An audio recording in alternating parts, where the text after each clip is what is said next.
Hello everyone and welcome back. आज हम जो हमारा पिछले क्लास में हम टॉपिक कंटिन्यू कर रहे थे इनकम टैक्स का, हम यूनिट नंबर 1 को शुरू किए थे, हम उसी को आगे कंटिन्यू करेंगे। आज हम बहुत सारे इंपॉर्टेंट डेफिनेशंस के बारे में पढ़ेंगे।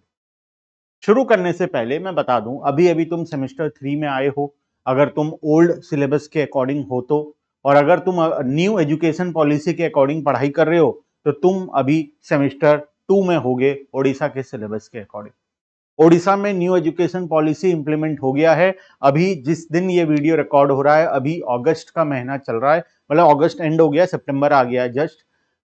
अभी न्यू एजुकेशन पॉलिसी ओडिशा में मैक्सिमम कॉलेज में इंप्लीमेंट हो चुका है, लेकिन अभी 100% क्लैरिटी नहीं है कि पूरा इंप्लीमेंट होगा या मतलब इस साल पूरा इंप्लीमेंट होगा या कुछ कॉलेज नेक्स्ट ईयर इंप्लीमेंट करेंगे, इसका कोई भी क्लैरिफिकेशन नहीं है। लेकिन हमें उससे कोई लेना देना नहीं है।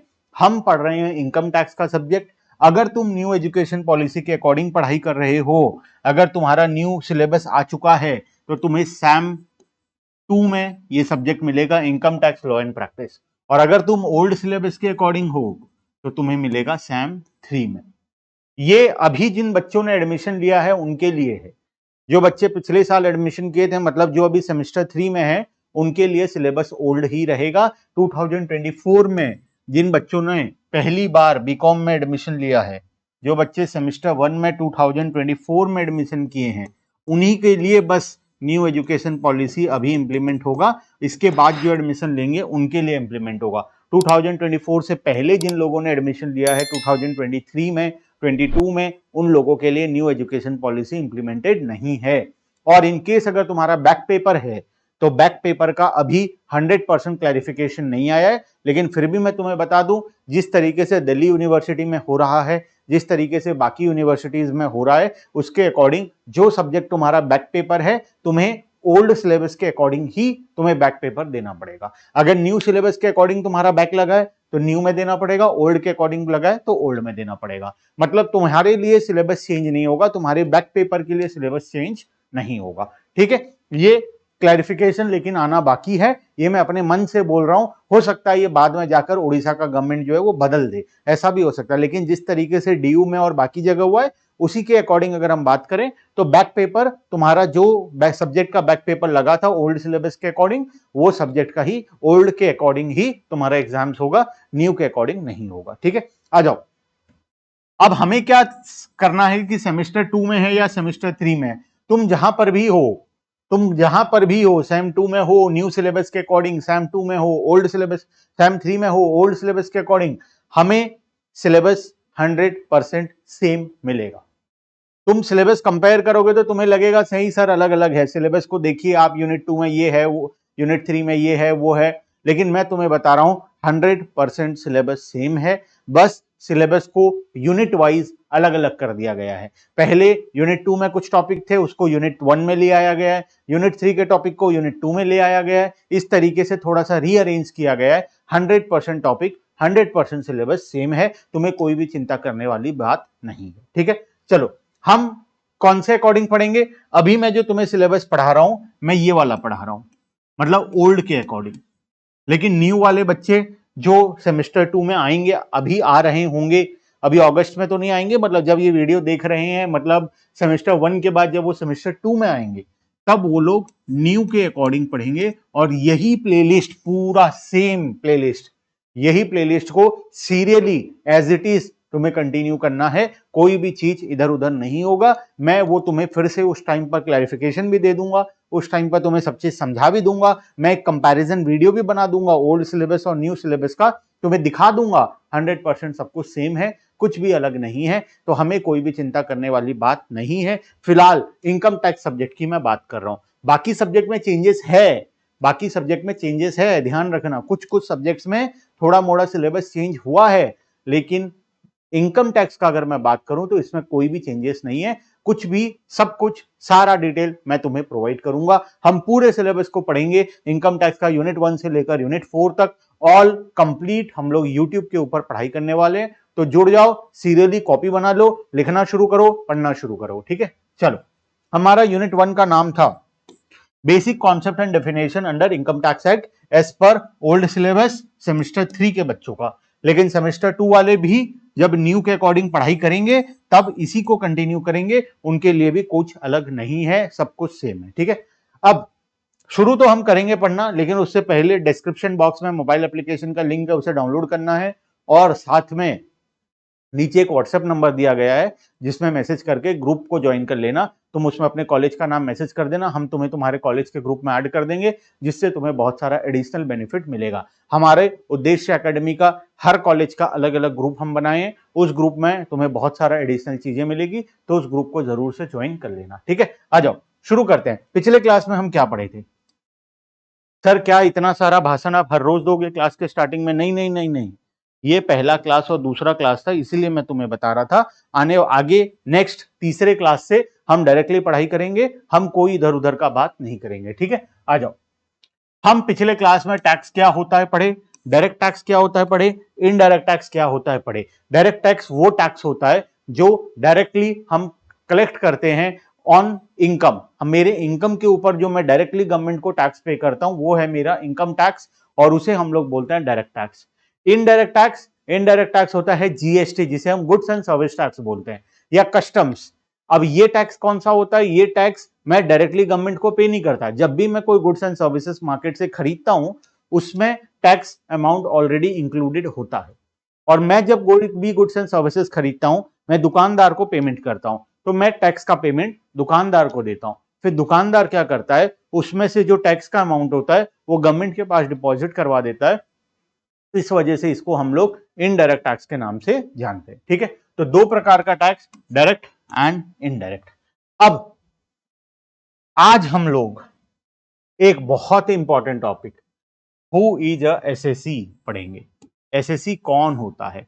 ये सर, ये एसएससी का मतलब वही मैं आज तुम्हें समझाऊंगा। एसएससी एक इंसान होता है, एसएससी एक पर्सन होता है, एसएससी एक वो इंसान होता है जिसके ऊपर टैक्स लगाया जाता है, उसे हम बोलते हैं assessee in income tax act. One of the most important definition. आज हम 3 इंपॉर्टेंट डेफिनेशन पढ़ने जा रहे हैं। पहला तो है उसमें से हमारा एसएससी। एसएससी कौन होता है? ये बेचारा है एसएससी जिसके ऊपर असेसमेंट किया जाएगा, जिसको टैक्स देना होगा, वो होगा एसएससी।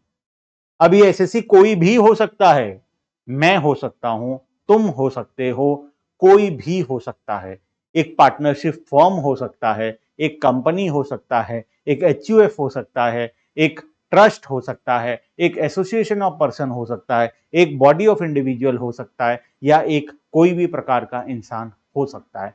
सर अब ये इतना सारा टेक्निकल चीज जो बोले हमें समझ में नहीं आया। मैं जानता हूं तुम्हें समझ में नहीं आया, इसी वजह से मैं बोला ताकि तुम्हें समझ में ना आए, ताकि तुम्हारे पढ़ाई पर इंटरेस्ट बना रहे, तुम्हें ऐसा ना लगे कि हमें सब आता है। देखो ध्यान से, एसएससी कौन होता है? Assessee means a person by whom any tax or any other sum of money is payable under this act. जो इंसान कोई भी प्रकार का पैसा, कोई भी एनी अदर सम, चाहे वो टैक्स दे, कोई भी टैक्स या कोई भी प्रकार का पैसा देगा, किसको देगा? ऑब्वियसली गवर्नमेंट को देगा। जो कोई भी प्रकार का पैसा गवर्नमेंट को दे रहा है वो है assessee. Assessee is a person by whom any kind of tax or any other type of payment is made to the government. जब वो गवर्नमेंट को कोई भी प्रकार का पैसा देता है। In addition to this, it includes every person in respect of whom any proceedings under this act has been taken, जिसके ऊपर कोई एक प्रोसीडिंग चल रहा है। प्रोसीडिंग का मतलब उसके ऊपर कोई कार्यवाही चल रहा है। प्रोसीडिंग्स का मतलब होता है कार्यवाही। जो सुनते हो ना, कोर्ट केस में कार्यवाही करेगा, जज कार्यवाही करेंगे। कार्यवाही का मतलब क्या होता है? Proceedings. Proceedings under this act has been taken for the assessment of his income, जब उसका इनकम निकाला जाए। अब देखो प्रोसेस क्या होता है, मैं तुम्हें बता रहा हूं। ये कौन है? सर ये हमारा भुतलू है।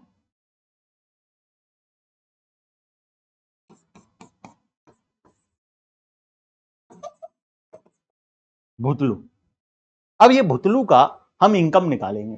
ये भुतलू के पास बहुत पैसा है, ठीक है। भुतलू के पास पैसा है, हम इसका इनकम कैलकुलेट करेंगे।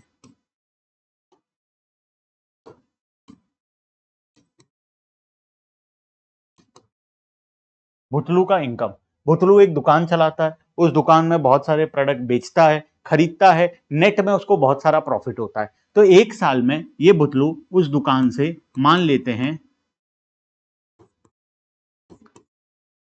10 लाख रुपए कमाता है, 10 लाख रुपीस का इनकम करता है। अब इस 10 लाख रुपए के ऊपर गवर्नमेंट को टैक्स देना पड़ेगा, टैक्स पेमेंट करना पड़ेगा। इस 10 लाख के ऊपर हम कैलकुलेशन करेंगे और कैलकुलेशन करके मान लो टैक्स लायबिलिटी आता है 1 लाख रुपए। तो ये भुतलू 1 लाख रुपए किसे देगा? गवर्नमेंट को देगा एज इनकम टैक्स। वो इनकम टैक्स के नाम से गवर्नमेंट को डिपॉजिट करवा देगा। ये जो 1 लाख रुपए है ये कौन पे करेगा? ये भुतलू पे करेगा, हमारे अकॉर्डिंग भुतलू पे करेगा। हम इसे भुतलू के नाम से जानते हैं, लेकिन क्या गवर्नमेंट इसे भुतलू के नाम से जानता है? नहीं। गवर्नमेंट क्या देखता है? ये मुर्गा है, ये हमारा मुर्गा है जो हलाल होने आया है, जो 1 लाख रुपए हमें देने आया है, इसे हम बोलेंगे एसएससी। एसएससी कौन होता है? मुर्गा होता है। एसएससी कौन होता है? एसएससी वो मुर्गा है जो गवर्नमेंट को टैक्स के नाम का पैसा देगा। तो गवर्नमेंट इस वजह से डायरेक्टली इसका नाम मुर्गा नहीं रखकर क्या रखा है? एसएससी रखा है। तो गवर्नमेंट एसएससी किसे बोलता है? एसएससी वो इंसान होता है जो किसी भी प्रकार का टैक्स या किसी भी प्रकार का पेमेंट गवर्नमेंट को करता है। अगर वो पेमेंट नहीं कर रहा है तो गवर्नमेंट क्या करेगा? इस मुर्गा का इनकम को कैलकुलेट करेगा। क्या करेगा? इनकम को कैलकुलेट करेगा और कैलकुलेट करके उसके ऊपर टैक्स लगाएगा। और जब ये टैक्स लग जाएगा तो ये मुर्गा बेचारा क्या करेगा? इस टैक्स को पे करेगा। तब ये क्या बन जाएगा? एक एसएससी बन जाएगा। तो क्या मैं एक एसएससी हूं? यस, मैं एक एसएससी हूं। मैं इनकम टैक्स पेमेंट करता हूं। तो मैं कौन हूं? मैं एक एसएससी हूं। मेरे को तुम क्या नाम से जानते हो? मेरे को तुम रमन सर के नाम से जानते हो। सरकार, गवर्नमेंट क्या मुझे रमन सर के नाम से जानता है? नहीं। गवर्नमेंट मुझे किस नाम से जानता है? गवर्नमेंट मुझे एसएससी के नाम से जानता है। गवर्नमेंट मेरे को मुर्गा बुलाता है, मेरा मुर्गा है ये मुझे पैसा देगा, ये गवर्नमेंट हमें बोलता है। तो एसएससी एक प्रकार से मुर्गा होता है गवर्नमेंट का। बात समझ गए? आ गया? समझ में आ गया एसएससी कौन होता है? आओ समझते हैं आगे। अब डेफिनेशन भी पढ़ लेते हैं, समझ में तो तुम्हें क्या अब याद रह जाएगा, एसएससी एक मुर्गा होता है। लेकिन एग्जाम में नालायक को लिख के मत आ जाना एसएससी एक मुर्गा होता है, अदरवाइज मैं फंसूंगा। मैं पढ़ाया हूं तुम्हें, तुम्हारे टीचर जाकर गवर्नमेंट से कंप्लेन कर देगी, गवर्नमेंट आकर मेरा ये चैनल ही बंद करवा देगा। ठीक है, देखो हमारी पोल खोलता है बोल के। ठीक है, देखो every person in respect of whom any proceedings under this act has been taken for the assessment of his income or any income or any other person in respect of which he is assessable। मान लो मैं चला भुतलू चालाकी किया। भुतलू क्या किया? भुतलू को तो मुर्गा बुला रहा था गवर्नमेंट, तो भुतलू क्या किया? इनकम अपने नाम से नहीं किया, भुतलू दुकान का नाम बदल दिया। भुतलू अपने बच्चे के नाम पर इनकम दुकान का नाम रख दिया। भुतलू का बच्चा 10 साल का था और भुतलू बोला कि मैं बिजनेस नहीं करता, मेरा बच्चा बिजनेस करता है। क्या तुम्हें लगता है वो 10 साल का बच्चा बिजनेस करता होगा? Obviously not. तो गवर्नमेंट क्या बोलता है? ये जो भुतलू का बच्चा है, ये जो भुतलू का छोटा सा बच्चा है, छोटा भुतलू, ये भुतलू का इनकम हम किसके ऊपर चार्ज करेंगे? हम एसएससी के ऊपर चार्ज करेंगे, मतलब हम बड़े भुतलू के ऊपर चार्ज करेंगे। बात समझ रहे हो? छोटा भुतलू का इनकम बड़े भुतलू के ऊपर जाएगा। The income of any person in respect of which he is accessible. किसी और के इनकम के ऊपर इसे टैक्स देना पड़ेगा। मतलब छोटा भुतलू का इनकम होगा, लेकिन टैक्स कौन देगा? बड़ा भुतलू। ठीक है। The loss sustain by him और बाय सच अदर पर्सन। चलो प्रॉफिट नहीं हुआ है, कोई लॉस हुआ है, तब भी हम उसे एसएससी मानेंगे। The amount of refund due to him, कोई प्रकार का रिफंड उसे मिलना है। बेसिकली कोई भी प्रकार का टैक्स रिलेटेड काम अगर उसे करना है तो हम उसे क्या नाम से जानेंगे? हम उसे एसएससी के नाम से जानेंगे। गवर्नमेंट उसे एसएससी के नाम से बुलाएगा। एसएससी कौन होता है? एक मुर्गा होता है। ठीक है, चलो तो ये तो हो गया हमारा पहला डेफिनेशन एसएससी का। सेकेंड डेफिनेशन और one of the most important चीज जो हमारे इनकम टैक्स में बहुत ज्यादा काम आने वाला है, वो है assessment year and previous year. दो इंपॉर्टेंट कॉन्सेप्ट एक साथ में पढ़ेंगे, एक साथ में खत्म करेंगे। असेसमेंट ईयर क्या होता है, प्रीवियस ईयर क्या होता है। ठीक है, आ जाओ। मैं तुम्हें लॉजिक समझा देता हूं, फिर हम लोग आगे बात करेंगे। मान लो मैं एक नया बिजनेस शुरू किया आज 1 सितंबर, मान लेते हैं आज 1 सितंबर, हालांकि नहीं है, आज 31st, आज 31st है, 30 है, नहीं 31st है, 31/08/2024 मान लेते हैं, ठीक है। आज मैं एक नया बिजनेस शुरू करता हूं, ये बिजनेस का सेल्स होगा, हर महीने में प्रॉफिट कमाऊंगा। ईयर कब क्लोज होता है, अगर तुम्हें बेसिक अकाउंटिंग का नॉलेज है तो सर ईयर होता है 1/4/2023 से लेकर 31, नहीं 2024 होगा ना, बेसिकली 1 अप्रैल 2024 टू 31 मार्च 2025, ये होता है एक ईयर, एक साल। 1 अप्रैल को शुरू होता है, 31 मार्च को खत्म होता है कोई भी एक फाइनेंशियल ईयर। अब मैं जो बिजनेस कर रहा हूं इसका फाइनेंशियल ईयर क्या होगा, इसका फाइनेंशियल ईयर होगा 2024-25। 24-25 का मतलब है 1/4/2024 को शुरू होगा और खत्म कब होगा, 31/3/2025 को, ठीक है। तो ये है मेरा फाइनेंशियल ईयर। अब बताओ मैं इस साल में जितना भी इनकम कमाऊंगा वो मुझे पता कब चलेगा, फाइनल फिगर कब पता चलेगा, फाइनल फिगर 31 मार्च को पता चलेगा, क्योंकि 31 मार्च से पहले मैं फाइनल फिगर तो नहीं निकाल सकता, मैं एक एस्टिमेटेड फिगर निकाल सकता हूं क्या होने वाला है। क्या मैं आज ये बता सकता हूं कि आने वाले दिनों में क्या होने वाला है, मैं प्रेडिक्ट कर सकता हूं लेकिन मैं एग्जैक्टली नहीं बता सकता। तो मेरे को पता कब चलेगा कि ये साल में मैं टोटल कितना रुपया कमाया हूं, ये साल में मैं टोटल कितना कमाया हूं मुझे पता चलेगा जब साल खत्म हो जाएगा। मतलब 31 तारीख को रात को जब मैं दुकान बंद करके घर जाऊंगा उस समय मैं अपना प्रॉफिट कैलकुलेट कर सकता हूं कि ये पूरे साल में मैंने कितना प्रॉफिट कमाया है। तो 31 मार्च के प्रॉफिट के ऊपर मैं टैक्स कब दूंगा गवर्नमेंट को, क्या मैं उसी दिन दे सकता हूं, रात को दुकान बंद करके कैलकुलेट करके इमीडिएटली टैक्स पेमेंट कर सकता हूं, क्या इतना आसान है ये, नहीं है। तो गवर्नमेंट क्या बोलता है कि जब भी तुम्हारा ईयर खत्म होता है 1/4/2024 से 31 मार्च 2024, ये तुम्हारा ईयर था, इसे हम बोलेंगे फाइनेंशियल ईयर, ठीक है। ये साल का कोई भी टैक्स पेमेंट है, कोई भी रिटर्न फाइलिंग है या कुछ भी है, इसको तुम कब करोगे, इसको तुम नेक्स्ट ईयर में करोगे। नेक्स्ट ईयर मतलब 1/4/2025 से लेकर 31/3/2026 तक, बात समझे। ये साल का सारा टैक्स पेमेंट, ये साल का सारा कंप्लायंसेस, ये साल का सारा रिटर्न फाइलिंग, सब कुछ हम इसके नेक्स्ट ईयर में करते हैं। तो इस ईयर को हम क्या बोलेंगे, असेसमेंट ईयर बोलेंगे। This is assessment year to this financial year या दिस प्रीवियस ईयर, इसको हम फाइनेंशियल ईयर या फिर प्रीवियस ईयर भी बोल सकते हैं, इसको हम प्रीवियस ईयर बोलते हैं, प्रीवियस ईयर। और ये है हमारा असेसमेंट ईयर। आज अगर तुम बात करोगे, आज का डेट 30/8/2024, बताओ ये कौन सा असेसमेंट ईयर है, ये असेसमेंट ईयर है 2024-25, दिस इज असेसमेंट ईयर। इसका प्रीवियस ईयर क्या होगा, इसका प्रीवियस ईयर होगा 2023-24। तो बेसिकली जो प्रीवियस ईयर होता है उसके बाद वाला ईयर उसका असेसमेंट ईयर होता है, जो असेसमेंट ईयर होता है उसके पहले वाला ईयर उसका प्रीवियस ईयर होता है।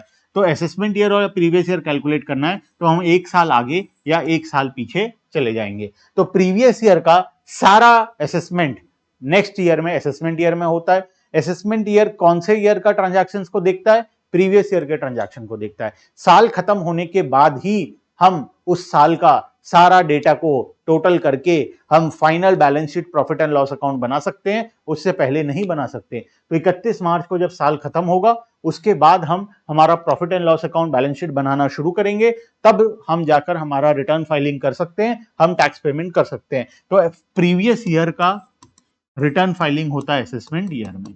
प्रीवियस ईयर अगर 22-23 है तो असेसमेंट ईयर क्या होगा, 22-23, ये होगा 23-24।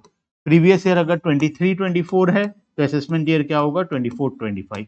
तो इस तरीके से नेक्स्ट ईयर को हम लोग असेसमेंट ईयर बोलते हैं। क्लियर है बात, टॉपिक क्लियर है, आ जाओ पढ़ते हैं। बहुत important topic, previous year and assessment year. सबसे पहला असेसमेंट ईयर का डेफिनेशन देखना। The term has been defined under section 29. This means a period of 12 months commencing from 1 April of every year. 1 अप्रैल को शुरू होता है और कब तक चलता है ये 31 मार्च तक चलता है.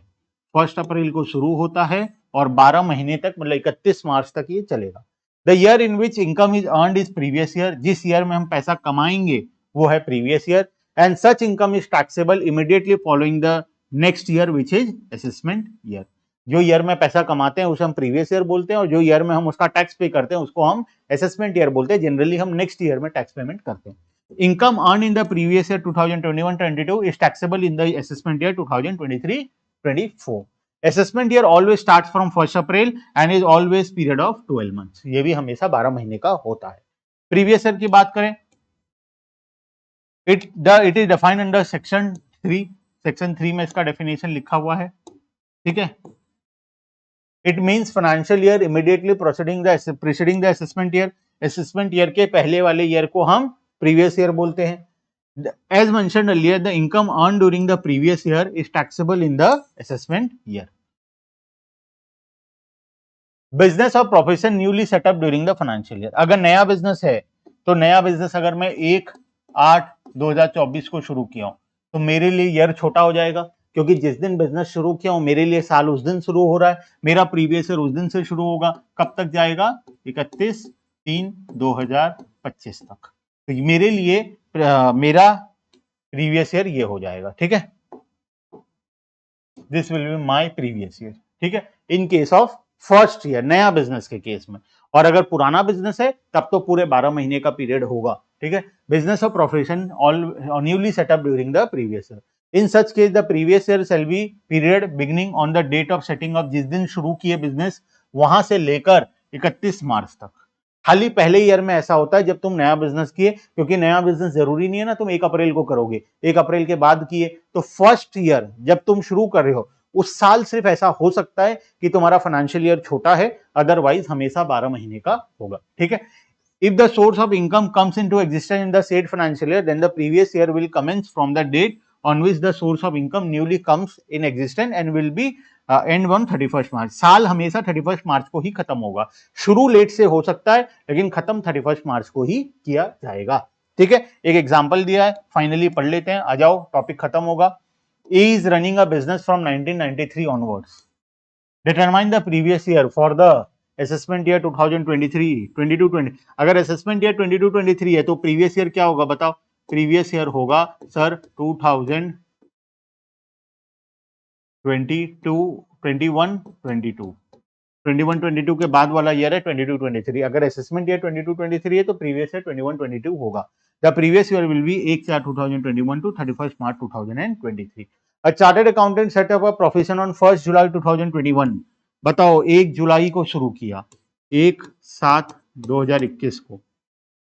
तो प्रीवियस ईयर क्या होगा? प्रीवियस ईयर शुरू होगा सर 1/7/21 से टू 31/3/2022. असेसमेंट ईयर कैसा होगा? असेसमेंट ईयर हमेशा 12 महीने का होता है. 1/4/22 से लेकर 31/3/23 तक. क्लियर है बात? क्योंकि नया बिजनेस था इसीलिए प्रीवियस ईयर छोटा होगा. असेसमेंट ईयर हमेशा 12 महीने का होगा, वो कभी भी छोटा नहीं हो सकता. लेकिन प्रीवियस ईयर जो है वो पहला न्यू बिजनेस के केस में सिर्फ छोटा हो सकता है, अदरवाइज वो भी 12 महीने का होगा.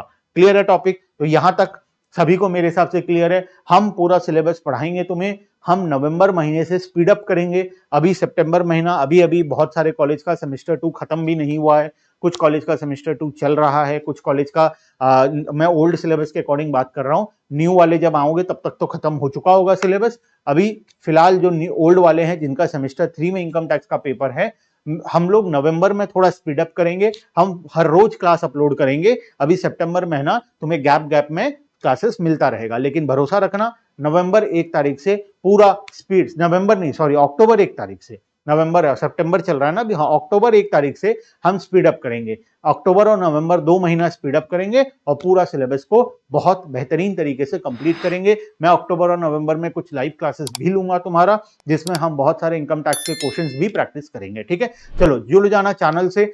व्हाट्सएप ग्रुप को जरूर से ज्वाइन कर लेना और मोबाइल ऐप तो डाउनलोड करना ही करना है. ठीक है, bye bye everyone and thank you.